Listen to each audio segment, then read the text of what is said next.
Welcome to our channel. In this video, we will guide you through the simple steps to reset permissions in WhatsApp Web on your PC. By following these instructions, you can easily manage and customize your WhatsApp Web experience. Step 1.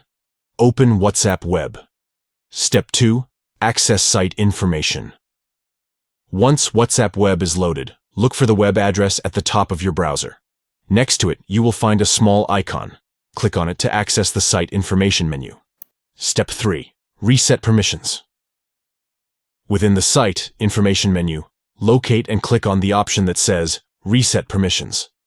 This will allow you to reset and modify the permissions for WhatsApp Web. By resetting permissions, you can regain control over the various settings and access levels that WhatsApp Web has on your PC. And there you have it. By following these 3 simple steps, you can easily reset permissions in WhatsApp Web on your PC. We hope you found this tutorial helpful. If you did, please give this video a thumbs up and subscribe to our channel for more useful tips and tutorials. Thank you for watching.